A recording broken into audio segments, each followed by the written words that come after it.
Yeah, welcome everybody to the bridge of today and to the very interesting topic of Cristina Arakaki, Personal Code of Cosmoethics. I'm very happy to present Cristina to you. She is a researcher of cosmoethics, cosmoethics and paralaw, and a volunteer of conscientiology since 1995. She's an instructor of conscientiology since 1997 and a member of the Colleague of Conscientiology and volunteer at Juriscons. This is the International Association of Paralaw. I know Cristina personally. I met her when I came to Foz do Iguaçu 2 years ago, and I met her also, I think, Cristina, 3 or 4 years before in Frankfurt when you were here. I don't know when it was, something around that. Yeah, 2015, I think. Yeah, yes. Maybe. 3 years.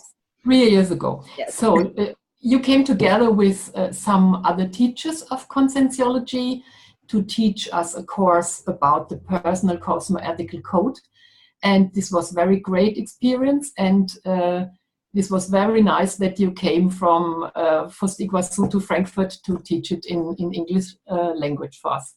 Thank you.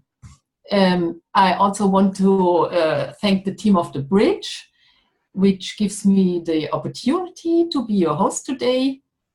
My name is Elke Awiszus. I'm living in Germany, near Frankfurt, near the airport of Frankfurt. And my special interest is the existential program. And my target group are young people with all their needs and problems. So I want to help children and young people with my skills. Before I give the word to Cristina, I will shortly tell you some details of the organization. The lecture will last 30 minutes. And for the debate, we have 50 minutes. And at the end, we will have an exercise with energies for about 10 minutes. Also, I want to tell you that the lecture will be recorded. During the lecture, I ask you to mute your microphone because then we understand better what Cristina says. The transmission is better. Yeah, I think these are the technical things, and I can, it's your turn now, Cristina. I'm very happy to present you, and if you're ready, you can start. Yes. If you like. Yes, hello everybody. I'd like to thank you all for being here again and today. I'd like also to thank and congratulate the Paulo Freire and all his team of The Bridge. I think that it's a very interesting, important and fundamental project that we have here in the conscientiology. I'm very kind of this idea of open doors and building bridges and, do all the interaction within people, ideas, concepts. I think that this is one of the ideals of the conscientiology, to open our minds and make us better than we are. And we can do this by interacting with other people and sharing new ideas with each one. So I'd like to thank for this opportunity. I'd like to thank you, Elke, for being here with us and host us. Okay. So as you said, Elke, since 1995, I was captured by this theme of cosmoethics. As a matter of fact, this is one of my passwords that linked me with my intermissive course. The first time that I read the projectology book, I just opened the book in the chapters that is about cosmoethics and universalism. And these two words, these two concepts came to my attention, and I think, wow, this is great. I'd like to study more about this, and I'd like to know more about all these concepts. At that time, I had no great parapsychic phenomena. At least, as a matter of fact, I had no parapsychic phenomena at the time. So what called my attention in the conscienciology were these two words, were the concepts, were the ideas. Okay, and I were a lawyer at the time. As a matter of fact, it was like trying to find myself in this profession, in this career, and I had a lot of doubts, and I went into a crisis when I heard this Cosmoethics and started studying this more deeply. And since then, I'm very convinced that this concept is one of the cornerstones of the consciential paradigm. That it's very hard for us to evolve and to apply conscienciology without cosmoethics. I think that cosmoethics is one of the great concepts that it's very important and fundamental for our evolution, for our personal evolution and for our group evolution. So that's why I'm studying cosmoethics since then. And this has a lot to do with paralaw, because paralaw is the cosmoethics, the applied cosmoethics in our daily lives. Paralaw has to do with the evolutionary laws. And so I'm really happy to be here and share some ideas with you. This topic, personal code of cosmoethics, I started researching this in 2012 with other instructors here, other researchers. We assembled our techniques about this personal code of cosmoethics, and we did a course. And the name of the course is Theory and Practice of the Personal Code of Cosmoethics. And we had the opportunity to give this course all over Brazil. And I'd like to thank you and Regina that are listening to us, because you hosted us in Frankfurt in 2015, I guess. And we had the opportunity to give the course to you guys too. So it's great to talk about this subject, but I think that the more you study it, the more you want to know more about it.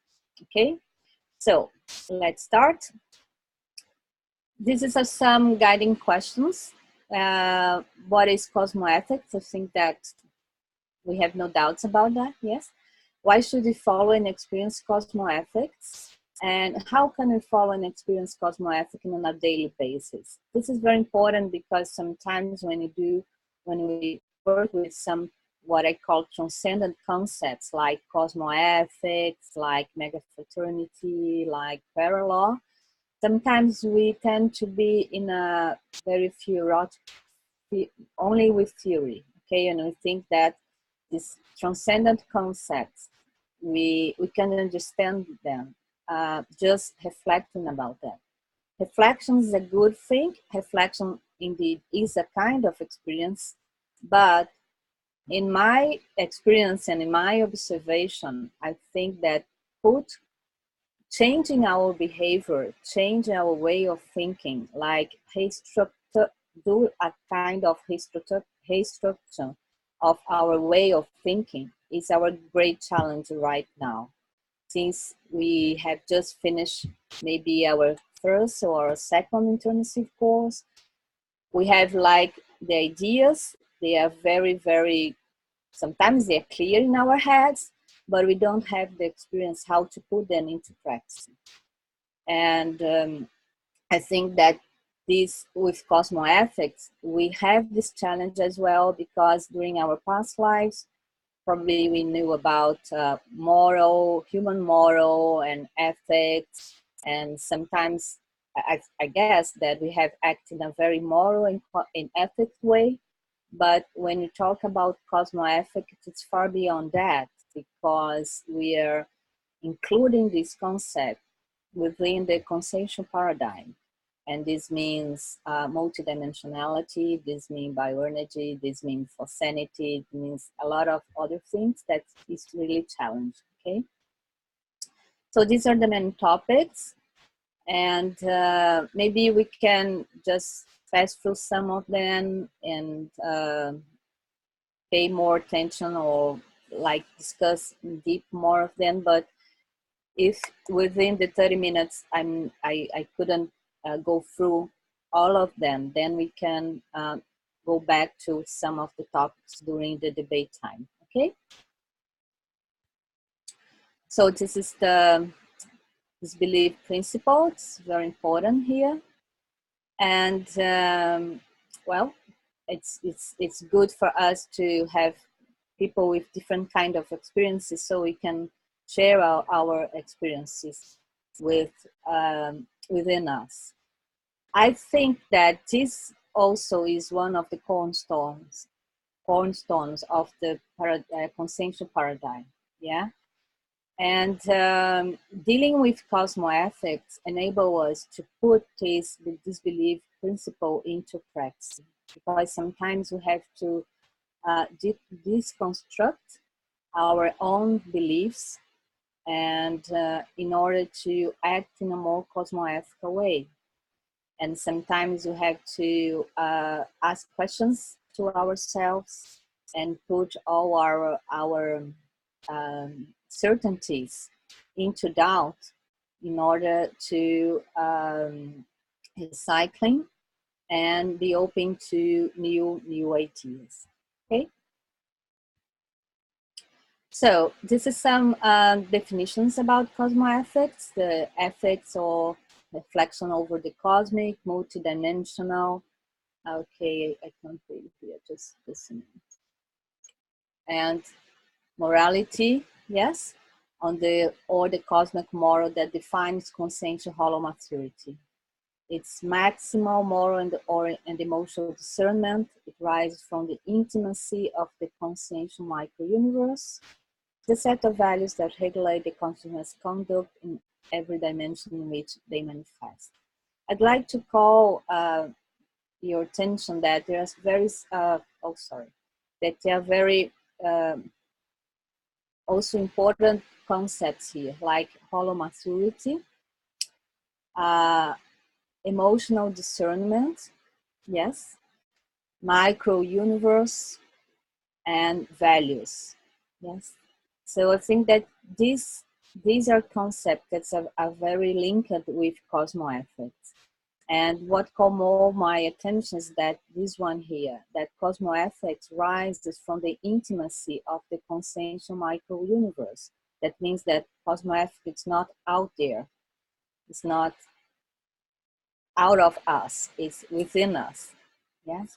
So when we analyze or some behavior of even if it's being cosmoethic or not, we have to start by ourselves, like all the conscientiology purpose. It's the self-research, the self-recycling, yes, the self-evolution. So we can talk about a self-cosmoethics. Yeah, so cosmoethics starts within us. We have the laws of the evolution. We have the principles of evolution that, by hypothesis, the Homo sapiens serenissimus, and also the conscience, the freed conscience liber, yes, to start these laws, or upon their manifestation, these laws start to be ruled. But the experience of cosmoethics started within us. Okay. So it's important here that cosmoethics goes beyond time, cultural codes, methodology, introphysical, social, moral. Sometimes we have just to update our concepts of moral, because during our past lives, sometimes we are like stuck in a kind of moral code, and at that time it could have been very important for us, and sometimes it was like the best that we have reached at the time, yes. But now, I think that we could say that this neophilic, yes, this to be open to new ideas and to new behavior, it's our great talent, yes. So it's important to think that goes beyond time. Sometimes, for instance, if we lived in a certain culture, like in Japanese culture, they have a very strict honor code or moral code, yes. And if by hypothesis I have this, yet in my paragenetics, sometimes I could have the tendency to think in that way and consider what's being like loyal or yes, loyalty it's an issue for me, yes, for example. So consider about loyalty, but thinking in the way that in past lives, since I'm considering that I have been living in a Japanese culture, yes, in Japan or in a certain groups of Japanese people that adopt a very rigid code of honor, yes. So sometimes I tend to act as I was used to act before. And when we think about cosmoethics and we start to apply cosmoethics that goes beyond time and other cultural codes, it's related to recycling these ways of thinking and also change my behavior, okay? So as I said before, cosmoethics is one of the main cornerstones of the consensual paradigm, yes? So what's the purpose of following cosmoethics? Well, get more right and to earn less. So our group karmic and polykarmic, yes, account could be in a very positive, more positive results. To progress more intensely, feel happier and serene. This is a very important concept: happiness, serenity, euphemia. How do you say that in English? Somebody could help me. Euphemia. You know that? How to say that, Paulo? Euphemia. Euphemia. Yes. You can understand that? Euphemia. Yes. To achieve immunity in the presence of unhealthy energies and interconsensual conflict. So cosmoethics has a close relation with the intrusion-free state. Yes, I think that besides the mastering of bioenergies and besides the mastering of autophosenity, being very updated and use a very, how can I say, the unforgiver, self-unforgiver code of cosmoethics would help us to achieve this intrusion-free state, okay? Also to avoid mental peccadillos, because we know that according to human moral or the human ethics, our mental acts are not considered. So think badly about someone or about ourselves is not considered as an immoral act according to the moral, the human moral, yes. But according to cosmoethics, it's not. It's a peccadillo, so it's an uncosmoethic act, yes. To magnify of self-discernment, to improve the inner reforms of consciousness micro-universe, and to dynamize our own evolution. Okay? So you can add more purpose of following cosmoethics here in this list. Just an example of why it's good to follow cosmoethics. So, and as Dr. Vieira said, cosmoethics is the sine qua non condition of evolution, and to attain cosmoethics, it's indispensable to experience them. So we can understand this very easy sometimes, but we can also, we can only know that we are cosmoethics with really experienced them. And the personal code of cosmoethics is one of the, in my experience and my observation, one of the best techniques to attain cosmoethics, because you are setting your own rules that you, according to your own free will agree to comply with, these own rules that you are setting for yourself. So the personal code of cosmoethics is this systematic compilation or set of norms of righteous, autophagic, and polykarmic self-behavior to the highest moral degree, created and followed by the more lucid consciousness in any existential dimension. This is the official definition of personal code of cosmoethics. It's an entry of the Encyclopedia of Conscienciology. It's an entry that Dr. Vieira wrote in 2006. So it's like 12 years that we have this definition here. But in the 700 experiment, Dr. Vieira has already mentioned the personal code of cosmoethics, and even projectology. He mentioned about extra-physical code of cosmoethics when he talked about being out of our body and know how to behave ourselves and to interact with other consciousnesses, even they're out of the body, if it's intraphysical consciousness that are projected or extraphysical consciousness. But this technical definition came with the encyclopedia in 2006. And what called me here, my attention in this definition is that it's a polykarmic self-behavior. So here it's important because with the personal code of cosmoethics, we are trying to, we are complying with our own rules, okay, in order to be a better person, but in a very polykarmic way, yes? And created and followed by the more lucid consciousness. That means that in order to follow your code of cosmoethics, you have to be more lucid, or being more lucid, it's easier for you to follow your personal code of cosmoethics. But the relation here with cosmoethics and lucidity is very important, yes? And in an existential dimension, that means that even here in the intraphysical dimension or at the extraphysical dimension, as a matter of fact, this personal code of cosmoethics could be used.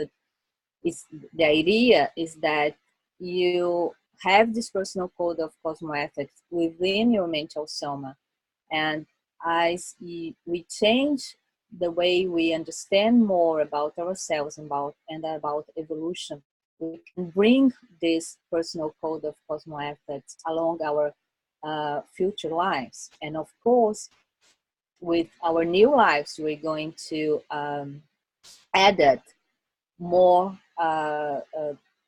cosmoethical behaviors, and sometimes go deeper in very subtle manifestations that we have to tune it according to cosmoethics. Okay. So, as I said before, this is a technique to reflect the code of the cosmos, the law of evolution, the power law within each human consciousness. And I think that the fundamentals of the personal code of cosmoethics, that we have to implement these two basic principles in our daily lives, yes, on a daily basis. That is, may what happens be the best for everybody, including ourselves. This is very important. We could not be excluded by this principle, okay? We have to choose what will be the best for everyone, but we have to include ourselves in this everybody, or this everyone, yeah? And what not good truly serves no useful purpose. That means we should not try to sugarcoat the bitter pill, yes? So this is what we call the destructive cosmoethics. Sometimes we have to just get rid of what is it's old, it's anachronic, it does not serve us anymore, in order to have new things. So when we combine these two principles and we use them in our daily basis, this is the fundamentals of our personal code of cosmoethics, and of course, according to our own needs, yes? So what are the fundamentals of our personal code of cosmoethics? Well, intentionality, one thing that it's fundamental in the personal code of cosmoethics, and to implement the personal code of cosmoethics, it's to enhance our level of intentionality, yes? And as far as we get more self-uncorrupt, that means that it enhances our state of self-intrusion. Another fundamental is our personal principles and values. This is very important because the personal code of cosmoethics leads us to think more deep about what is really important for us as intermissive people, yes? And to do this update of our personal values, because we are surrounded of a lot of information, a lot of opportunities, and sometimes we do like some deviation about what's really matter for us and what's really important for us. So be loyal to our principles and to our values is one of the objectives, one of the goals of the personal code of cosmoethics as well. And when we talk about principles and values, we are talking about intermissive principles and values, okay? And this also leads us to priority, because when you follow our principles and values, sometimes we have to prioritize some things and get rid of, or just do like what you call to choose different things, yes, and prioritize. It's a key word here. So the personal code of cosmoethics help us to make our choices in order to our evolution, to our evolutive priority, yes. And another fundamental here is the moral autonomy. Moral autonomy, the basis of self-determinations. And moral autonomy help us to think about what are the motivations of our actions, why you choose one thing instead of other, yes? And because sometimes we make our choices in order to, or to avoid punishment, or to obtain rewards, or in order to be accepted, or to obey rules and orders that we do not reflect very well about. Or sometimes we do not question why we're doing this and why do we have to obey these kind of rules and orders. Sometimes our own rules and orders. So this moral autonomy, it's what we call the locus of control, the internal locus of control, yes? And express freedom. So when we use our free will in order to attain a more mega-fraternal behavior, that means to include all in our concept of doing the best things for all, okay? So we enhance our moral autonomy, okay? And there is a paradox here, because the more moral autonomy we have, the more other-centered we are, the more altruism we have, yes? And this moral autonomy would also lead us to be less passive to determinism and use our free will. And here we are going to deal with a lot of other paradoxes, because the more we use our free will according to cosmoethics, the more we are willing to open our hands and to make more concessions for others. It's like kind of paradox here. You understand that? Yes? Because using our free will according to our Cosmoethics is not just, okay, I'm going to do whatever I want to and I'm not going to think about anybody else. It's just the opposite. Using our free will according to Cosmoethics is to be more engaged in this mechanism of evolution, and sometimes you do more lucid sacrifice and more lucid concessions. It's what we call our para duties, our para commitment, our para obligations. Yeah, this is also a topic of parallel. Yeah. So this is also from Dr. Vieira, from the Existential Program Manual. Only those who no longer act for themselves are assigned to execute existential max programs. That means that the personal code of Cosmoethics could be used also as a very good guidelines to behaviors that are going to help us to execute our existential program or existential maxi program. Yes, so they're a very linked way of construct our personal code of Cosmoethics according to our existential program.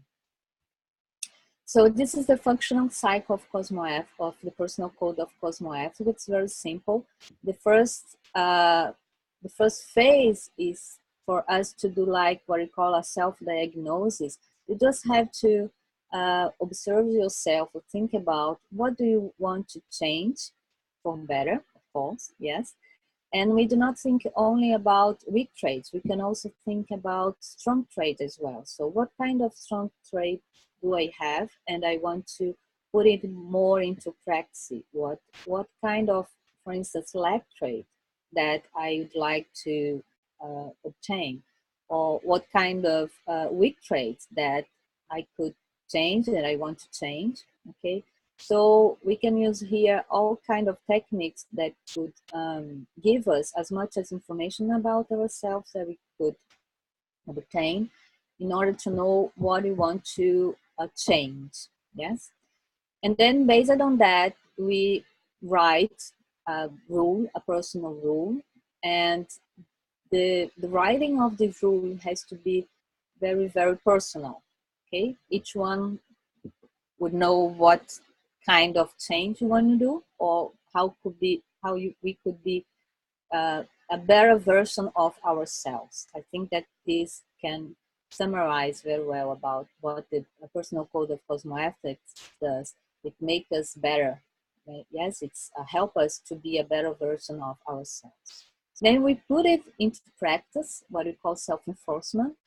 And as we start putting into practice, we start analyze if this rule or if this law, the self-law, it's applied, and if it's being easier or not easier to put into practice, and we start observing what we could enhance in this specific rule, yes, close.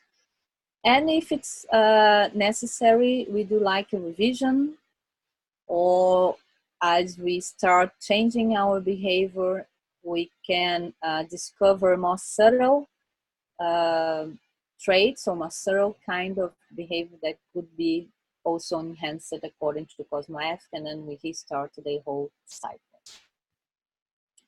So this is an example of some clauses of the personal code of Cosmoethics. Yeah, the first one, what we have to be changed, the self-diagnosis, is that this person here does not have limits in order to in order of respect others' opinion, okay? And it's hard for this person to make concessions, yes? Sometimes this person finds herself full of reasons, yeah? So this is an example of the clothes. Yes, it's important here to mention that we also it's better for us to use positive verbs, positive actions. Okay, instead of not doing this, it's good for us to write something, mention, do this. Yeah?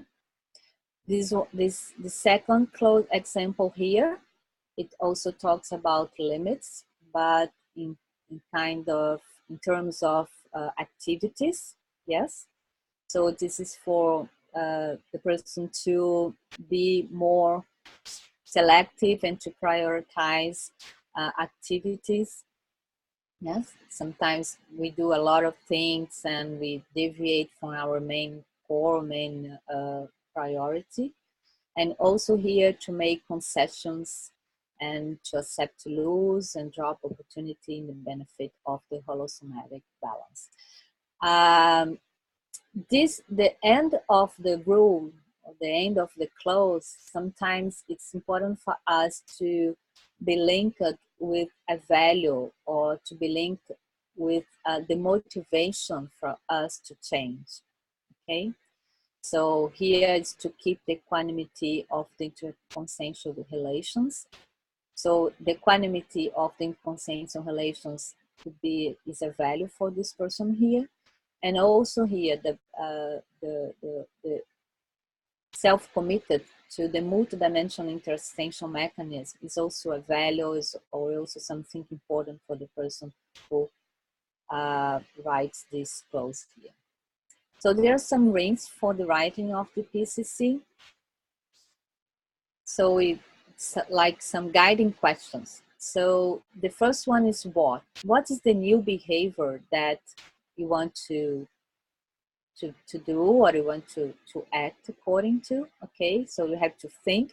After have this diagnosis of what you want to change, you have to think, okay, what will be the new behavior? Okay, how? So it's important for us to describe the actions, describe how we are going to do this, and what for, the purpose, a value, or a motivation change. And sometimes we can do this clause or this norm in a very specific context. If it has a specific context, you can have this question, when. Okay, so let's go to some examples using these 4 questions here. So for instance, example 1, the person here decide that what he or she wants to change is changing the phosphenic block. The self-diagnosis here is that the person is like, he is like ruminating when it's all the time. Okay, it's difficult for this person to separate or to do a consensual hygiene, for instance. Okay, so what he wants or she wants to do is changing the phosphenic block. So how he's going to do this? So deal with domestic issues at home, volunteer issues at the consensual organization, and professional issues at work. Okay, so it's going the technique of the consensual hygiene. Yes. What for? To keep the consensual hygiene through the assimilation process. This is a thing. Yes. And when it's optional. So when we assemble this, this 4 or this 3 here questions, the clause is like this. So the name of the clause, or the name of the norm is changing the phosphenic block, and the clause is deal with domestic issues at home, volunteer issues at the CO, and professional issues at work to keep the consciential hygiene through the assimilation process.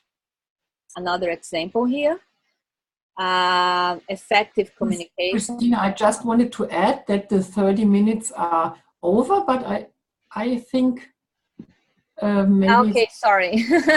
interesting we're just finished. have a second example. Huh? Yes. What if the other think it's okay? Then okay. You present it. Let's listen to the others. Okay, you can give him 4-5 more minutes to me. Yeah, we would like you to continue, Cristina. Thank you. Yeah. So thank you. So what effect, the second example here, effective communication. So this person here, she or he decides that she or he wants to enhance his or her communication. Yes. How she or he is going to do this? Exercising energies centrifugally, okay, from he or she from for the outside, mainly through the cardio chakra and the laryngeal chakra. What for? To eliminate all the emotional, energetic, to reduce anxiety and to enhance the interaction with the audience.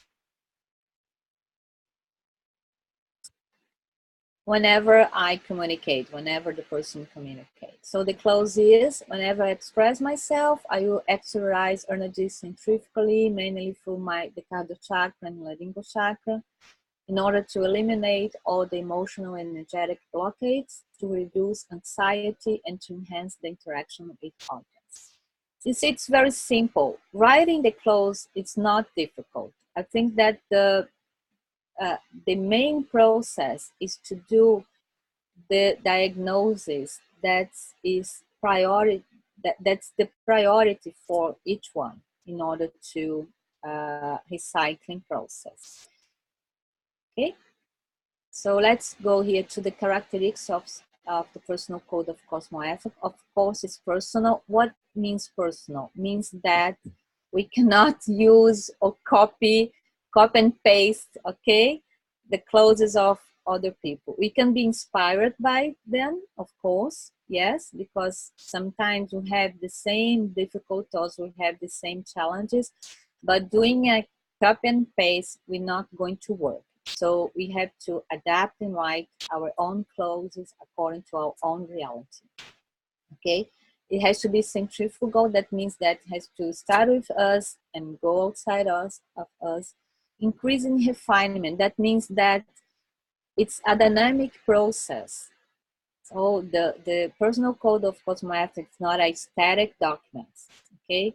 Sometimes we do like a lot of revisions. Sometimes we do this in a week basis. Sometimes we do this in an annual basis. Some clothes, I have clothes here since 2012, and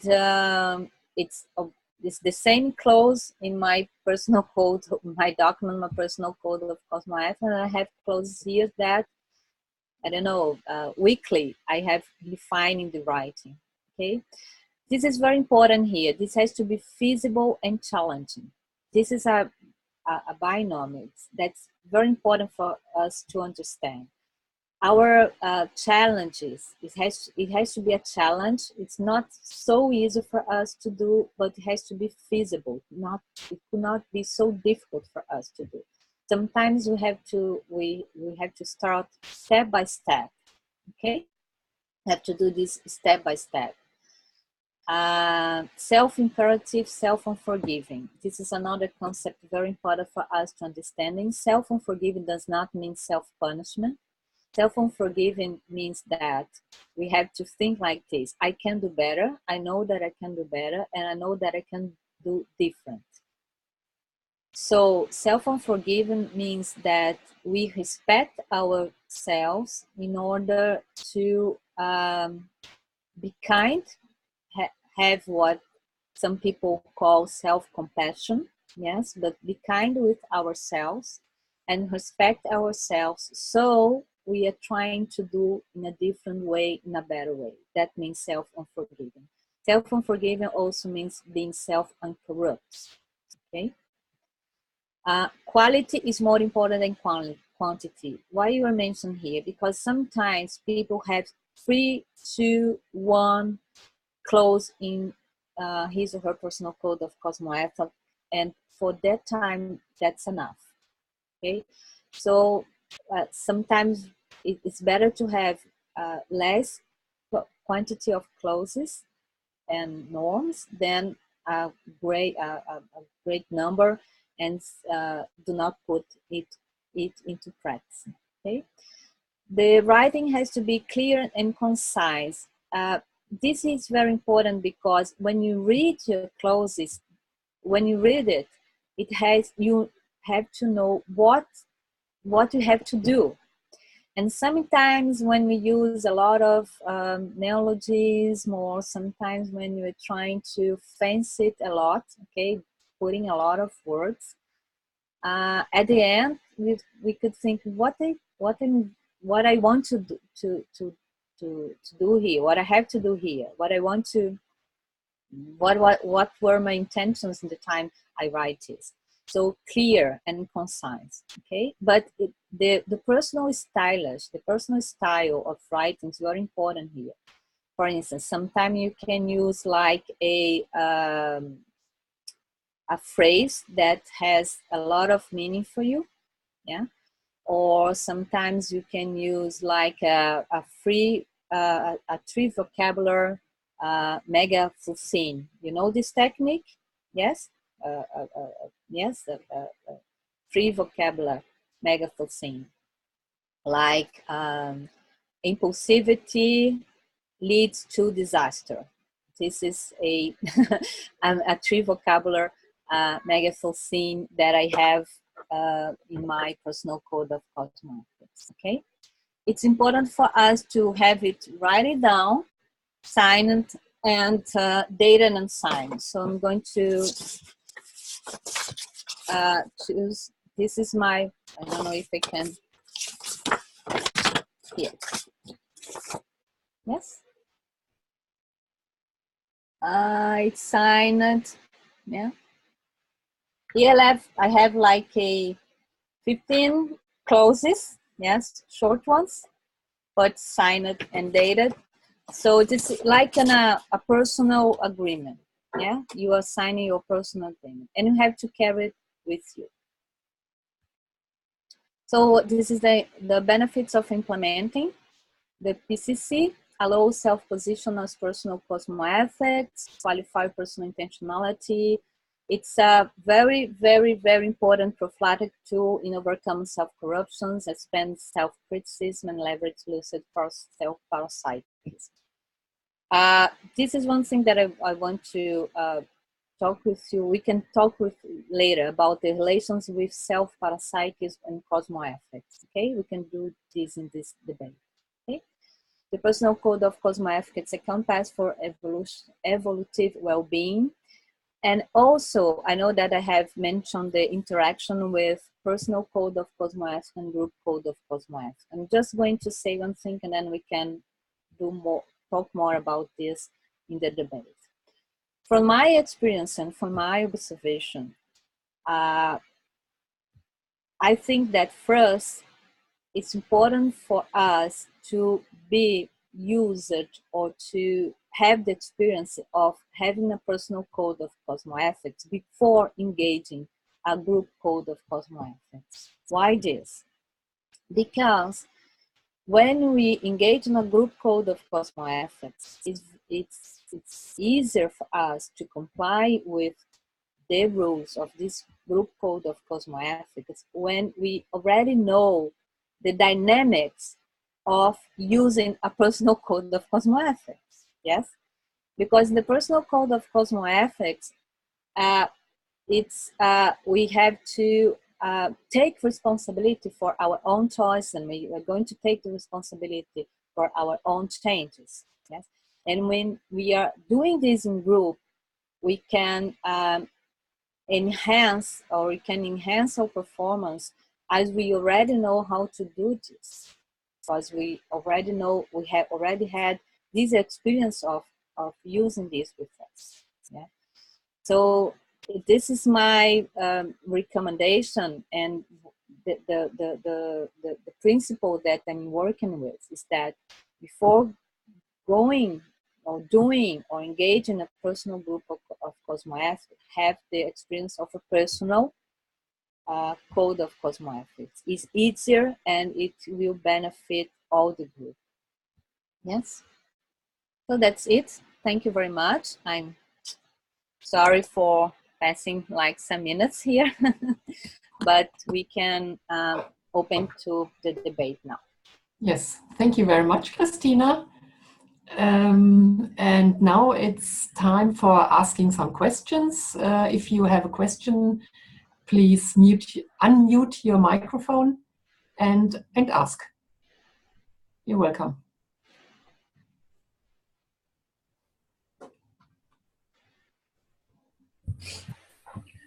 Hi, Chris. Morning. Thank you for your presentation. If I may ask a question, when you say that what we write should be clear and concise, do you mean all of it, or when we are referring specifically to what we want to change, what we want to recycle in ourselves? When using, for instance, this try vocabulary technique. Sorry, Liliana, I couldn't hear you very well. Could you just repeat more loud? Okay. I was saying that when you say that we should be clear and concise in what we write, is it in everything that you talked about, or is it in finding the what that we want to change, to recycle, and where we can use this try vocabulary technique? Yes, what I want to mean about being clear and concise is in writing the personal code of Cosmoethics. You know? All of it. Yeah, all of it, yes. Because sometimes we tend to do like definitions, or sometimes we are using to put a lot of words, yes. But the key here is to be objective, yes. So if you answer that questions that we suggest as a hint for writing the PCC, like what I want to change, what the new behavior I want to adopt, how, and it's important for us to describe it, okay? Because when we read, you know, it's important for us to know how to do it. It be like a recipe, okay? Yeah. And it's important for us to know also why, because it's neuroscience explains this very well. Yes, because sometimes when we're changing a habit, and the PCC is really an instrument or a tool for changing habits, yes, changing behavior. So it's important for us when we stop doing something and we put something in her place, we have to know what's the reward for doing this. It's like what will be the motivation, what will be the reward. And sometimes this reward will be like put into practice a value or a principle that's it's important for us, but we could not put this into practice yet in a whole. Yes, sometimes the reward is being more coherent with this value and principle. Sometimes this reward is to, well, act in a more, of course, in a more cosmoethical way. It's a great reward. So it's very important for us to know why we're going to perform this change. It's easier for us to if it's writing in the PCC. Is that all you want to know? Is that okay, Liliana? Yes. Did I answer your question? Yeah. Thank you.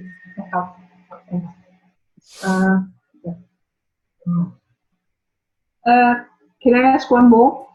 Yes, I think so. Right.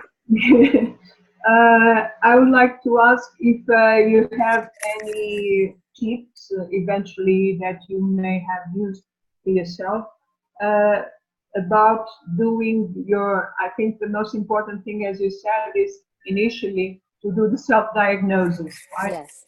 So are there any tips that we can use, you know, practicality?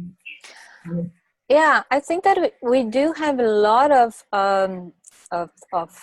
techniques that help us to do this self-diagnosis. Yeah? We can talk about, for instance, consensuogram, yes, sometimes self-consensual therapy, yeah, and you can also use like phosphenogram. It's another technique when you start writing down your forescenes for a period of time, and you do like a what you think, what were your feelings, and what were the energetic repercussions, and then you have like what kind of, and then you after a while, okay, you do like a analysis of this this writing of your fossils, yeah?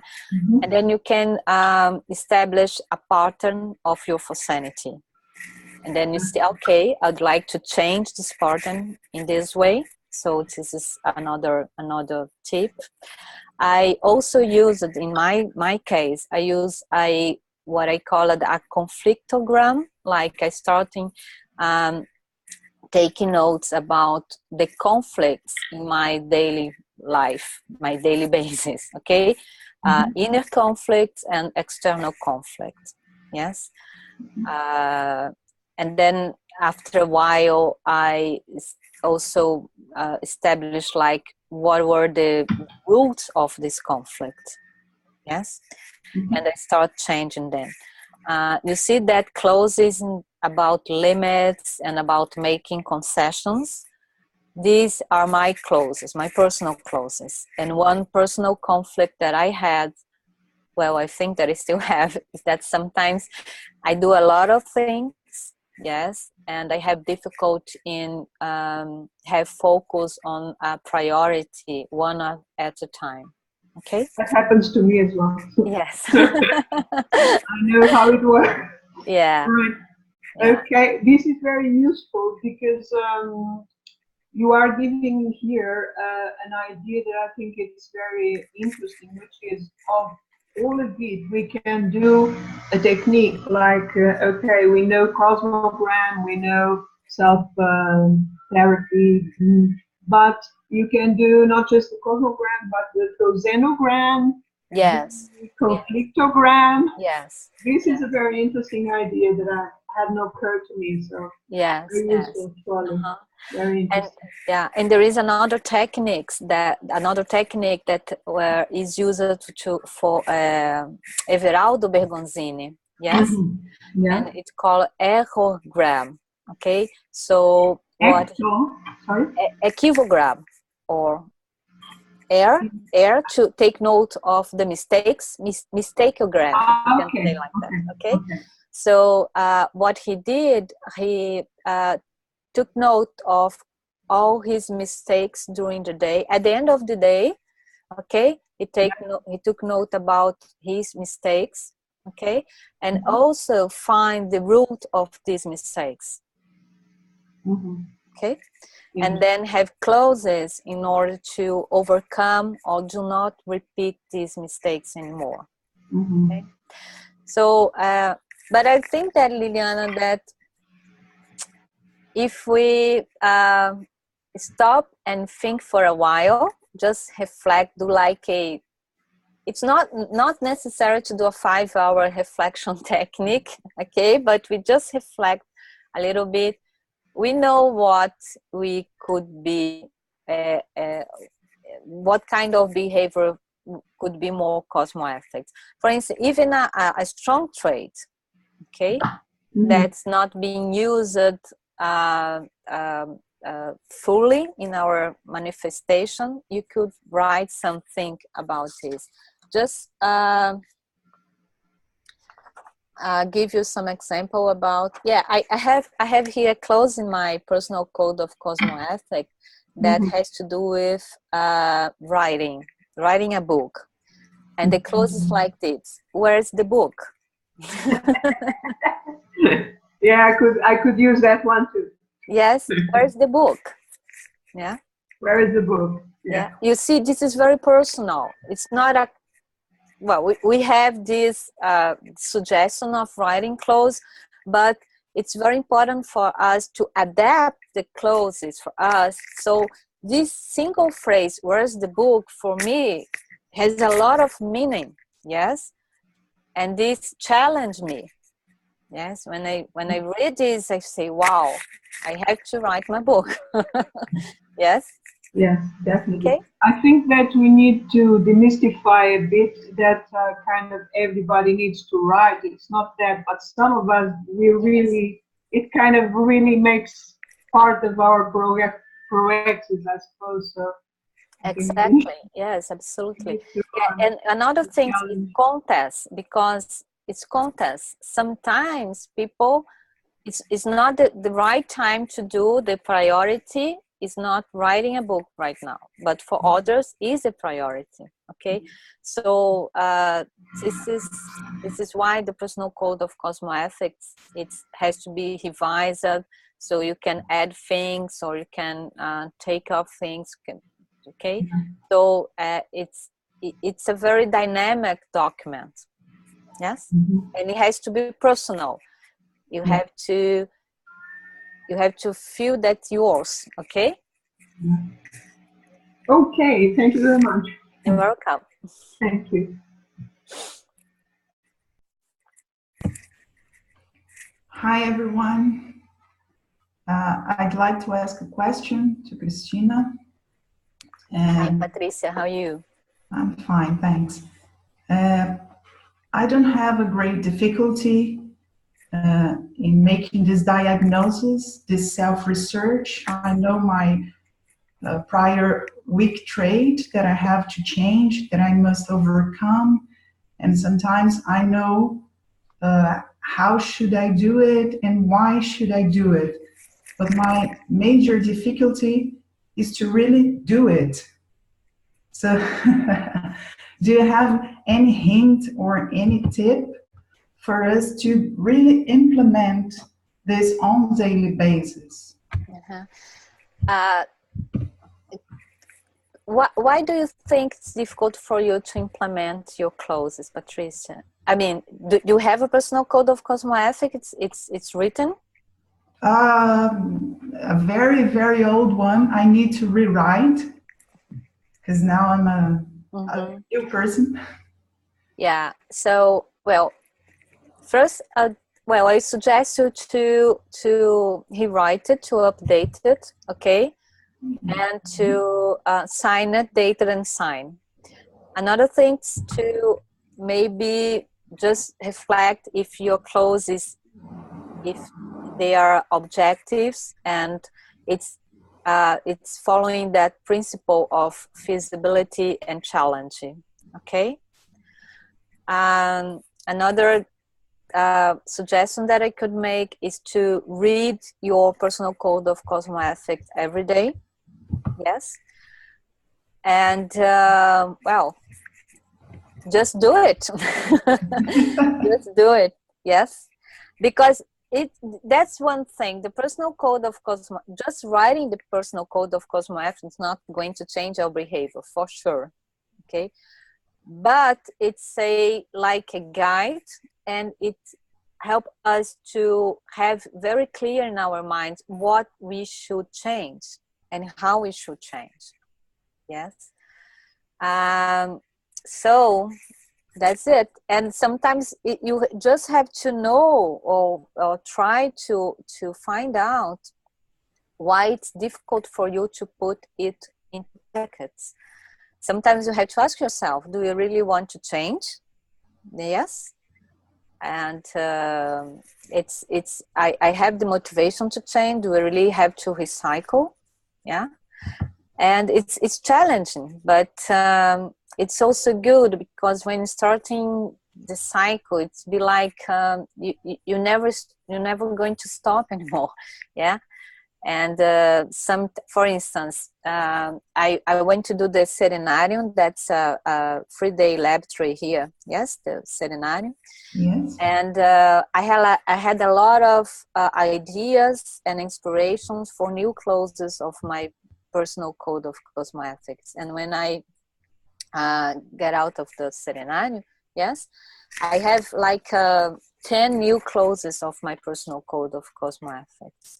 And it was very, very good, because I could see during the Serenarium some aspects of my personality that I haven't seen before. Yeah. And well, that's it.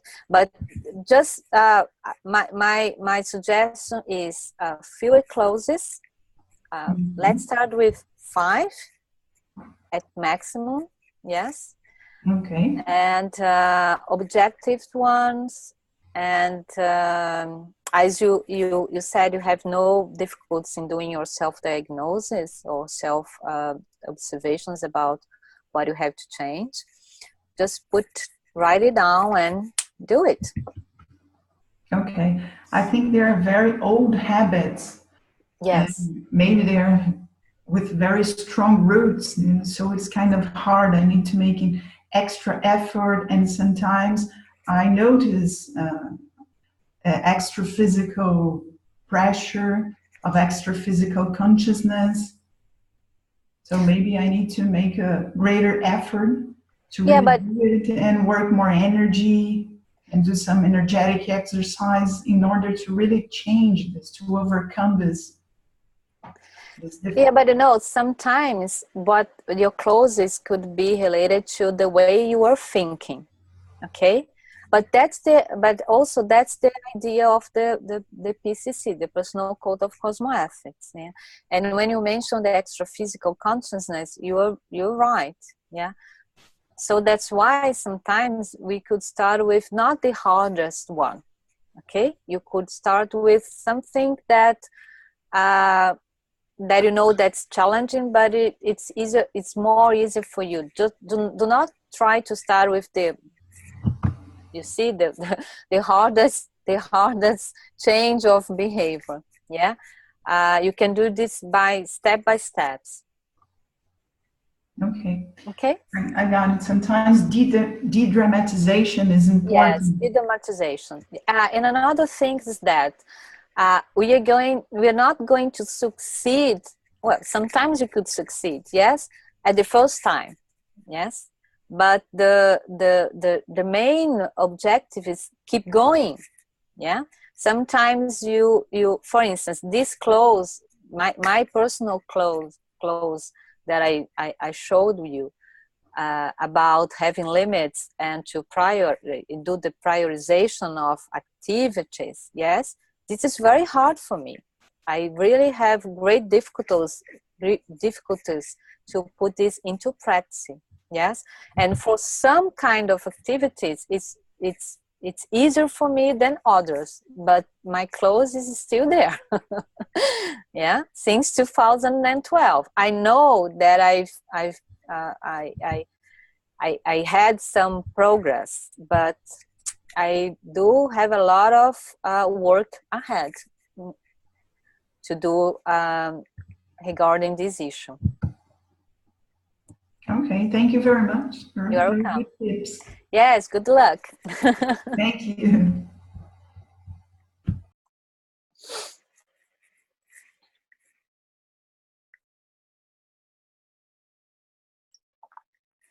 So we have another 12, 13 minutes to ask some questions. Okay. Yeah. I don't know if you, okay, Andrea? So I'd like to bring our discussion into politics. So in order to do that, we should go to the crescendo ethics, cosmoethics. So let's suppose that an hypothetical politician with most of his or her decisions that are based upon cosmoethics. Do you think this politician will be popular? Depends.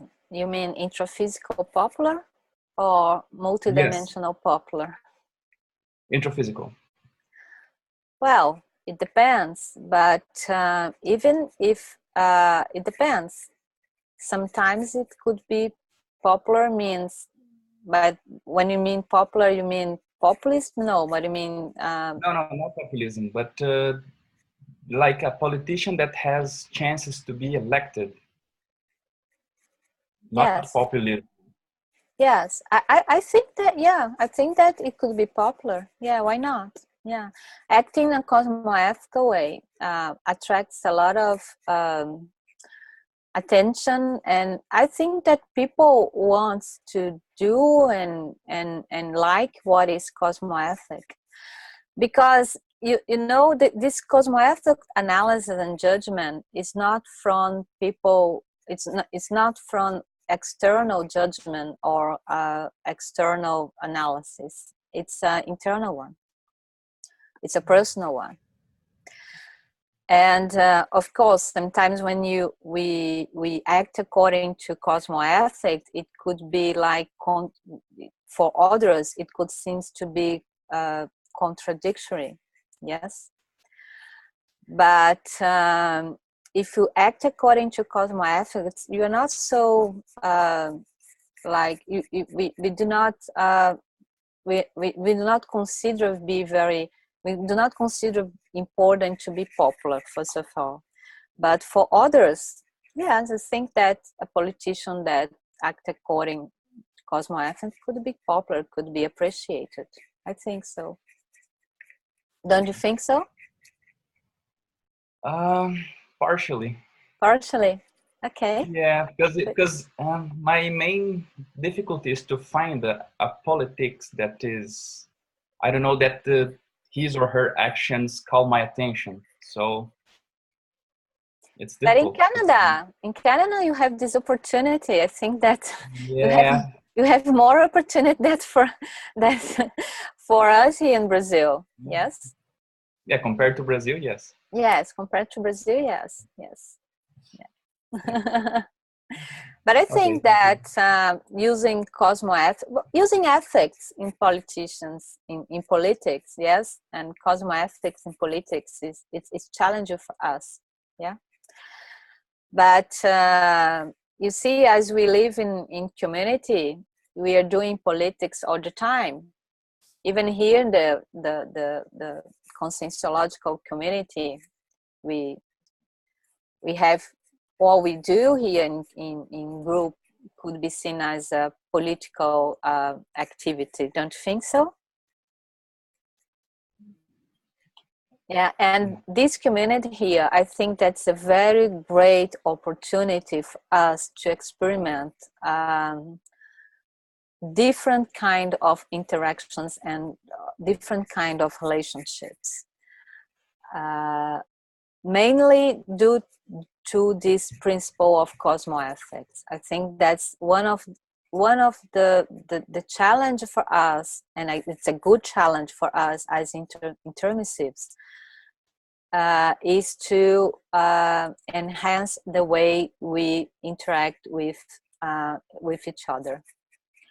And being within this community is a great chance. And as we know, we are all doing experiments here. And knowing what's the results of these experiments and do not have fear to do different, I think that's also a great challenge for us and a great opportunity for us, because we had all the greatest ideas, we had all the greatest concepts, we can understand this, at least in theory. Now we have to put this into practice, and we don't know if it's going to work it out, how it's going to work it out, and we don't know if it's going to have a good result. That's what the disbelief principle said. Do not believe in anything. We have to do our own experiences, okay? Our own experiences. So being group, it's a great opportunity for us to know if these great ideas that's feasible for us in theory could really be put into practice. And cosmoethics is one of these great concepts, and we have to start with us first, and then after starting with us, at the same time as well, yes, put it into practice in a group. And I think that we could learn a lot about politics doing this. Not only the politics that we know from government, state, something like this, but another kind of interaction, yes. And I think that's, if these experiments, and if we have good results with these experiments within the community, we can make a contribution to to the world. Yes, we can write about this, we can talk about this, because we already knew what we could do, and because we had some results about this experiment. That's why experiments so important. Is that okay, Andrea, for you? Yes. Yes. Yes. Thank you. Thank you. That's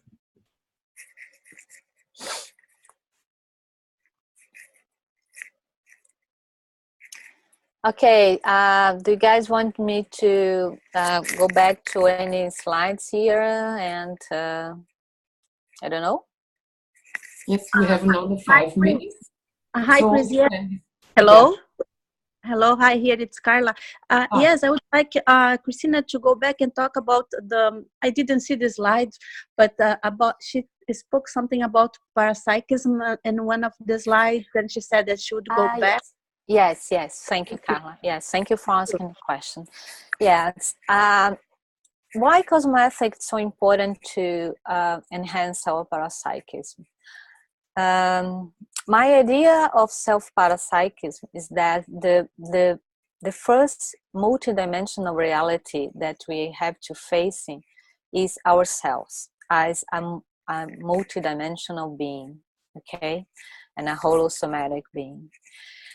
And sometimes we try or we avoid to see ourselves in a more deep way, or we avoid to see ourselves as a multidimensional being.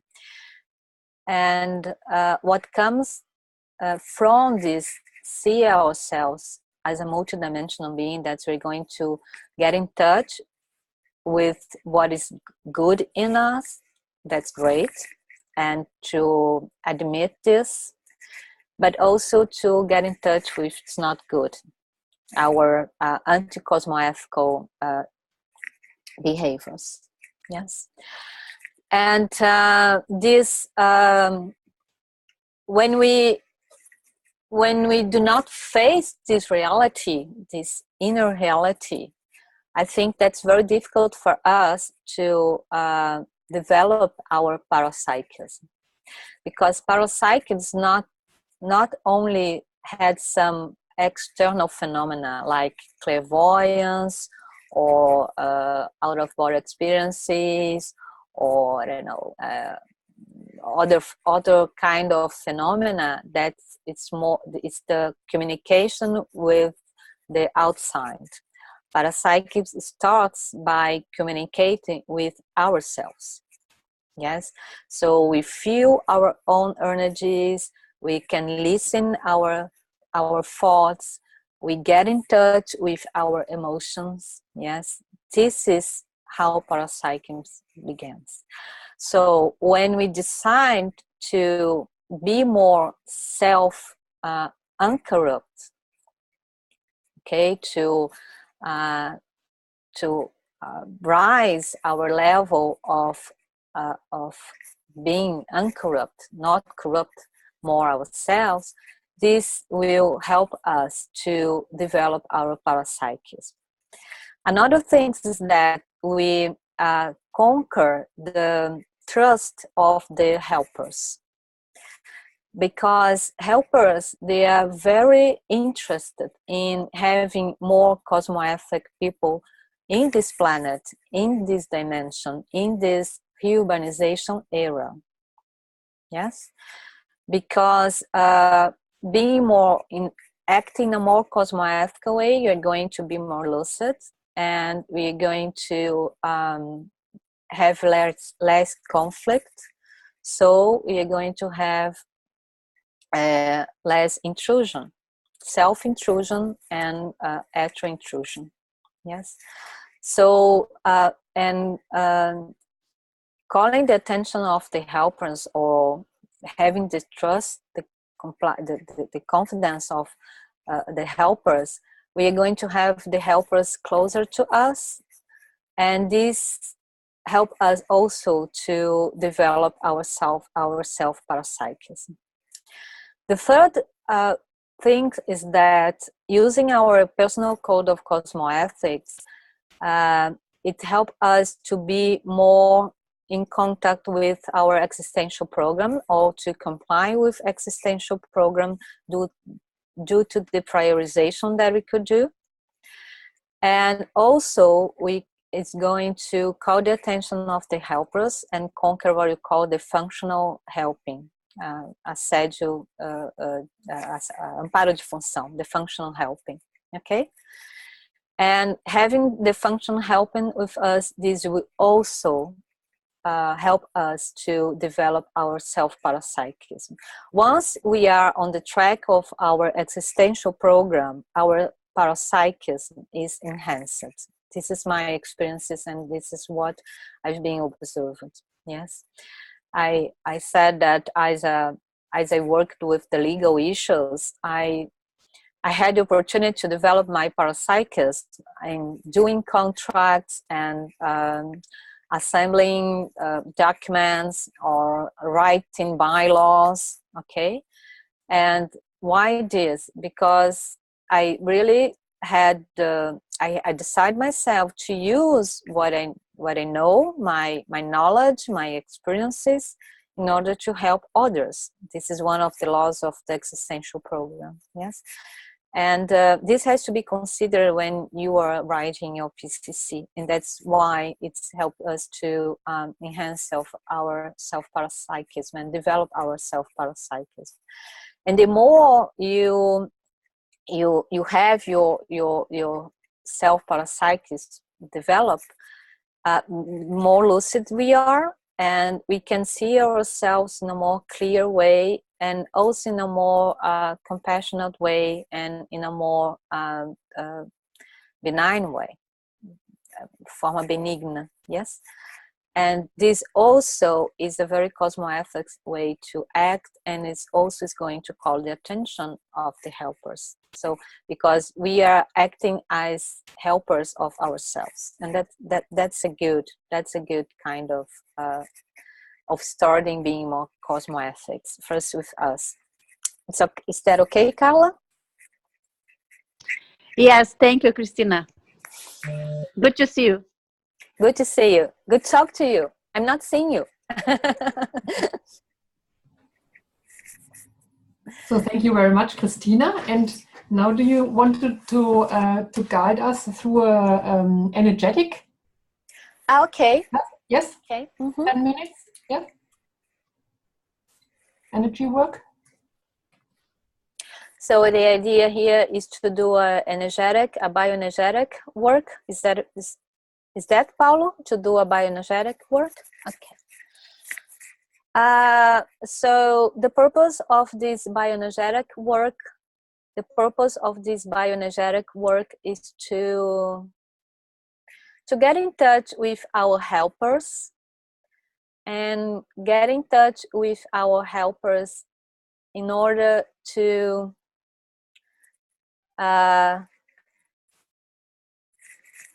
help ourselves to feel and to perceive this state of being more cosmoethic. Okay, and we also I would like also to propose you to evoke mega fraternity, the Holocene of mega fraternity that has to do a lot of cosmoethics. Okay, so this is the purpose: to get in touch with our helpers, to perceive ourselves as a more cosmoethic consciousness, and to evoke the Holocene of mega fraternity. So I'd like to invite you to close your eyes and take deep breaths.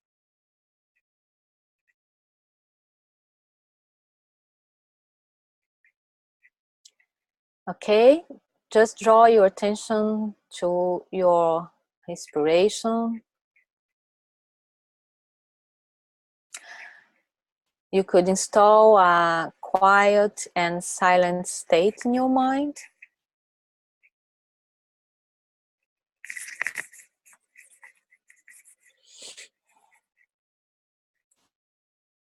Okay, so your attention is in your inspirations and expirations, deep inspirations and expirations.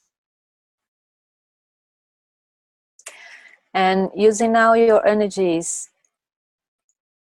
according to your free will, you could start mobilizing your energies from the top of your head to your feet, and from your feet to the top of your head, moving the energies up, down, and from your feet to your head, in order to install the vibrational state. So each one in your own rhythm. The idea to mobilize energies is now to install the vibrational state.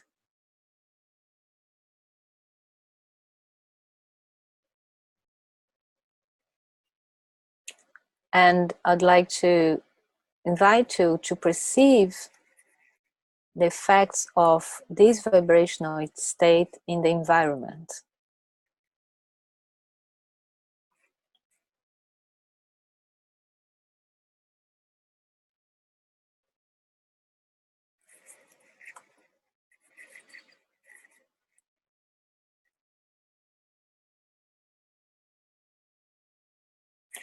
Okay, from this vibrational state, now I invite you to move energies through your crown chakra and your frontal chakra.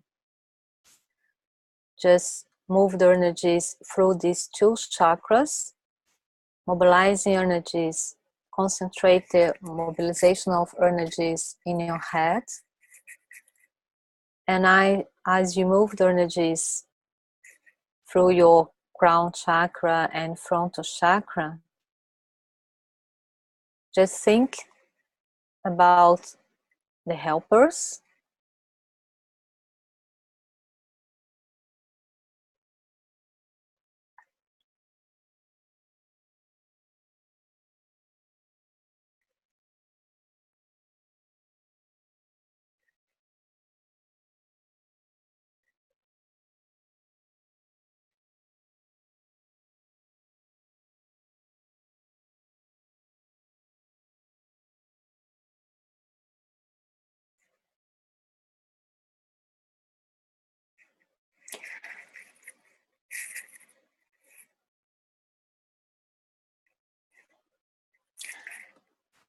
And still moving the energies in your head, now you're going to make a connection with the extrophysic central of fraternity.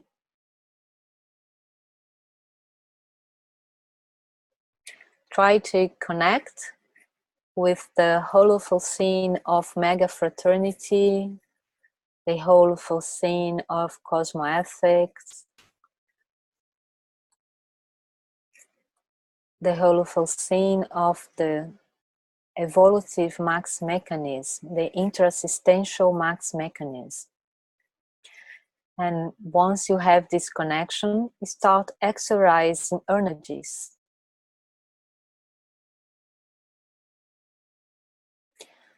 Feel yourself as a great source of mega fraternal focenity. Feel yourself, perceive yourself as a source of orthofocenity.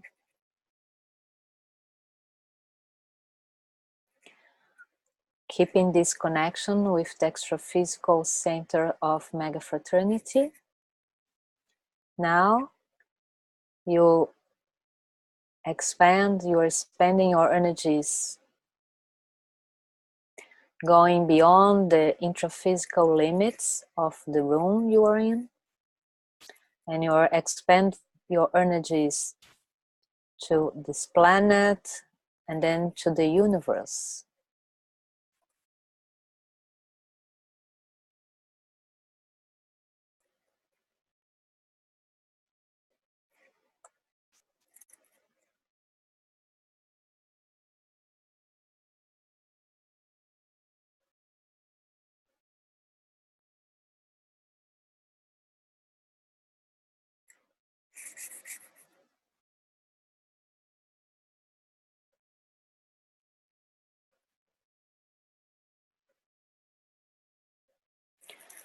Okay, little by little you can diminish your exteriorization of energies.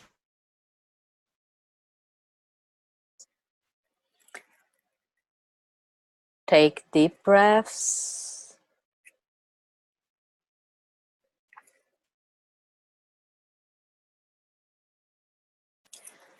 Start doing little movements with your body.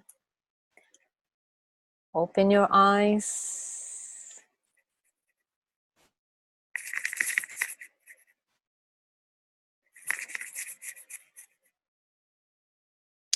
Okay, it's everybody okay? Yes. Yes?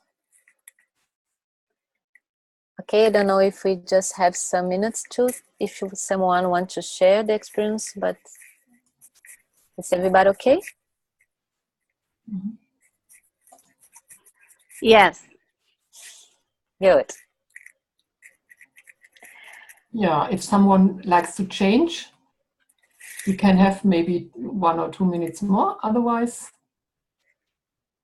let's wait if someone wants to talk about the experience.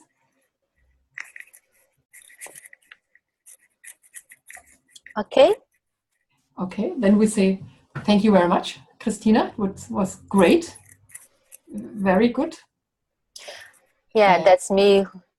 I'm very grateful, Elke, for having this opportunity again. For me, it's very good to talk about cosmoethics and personal code of cosmoethics and paralaw.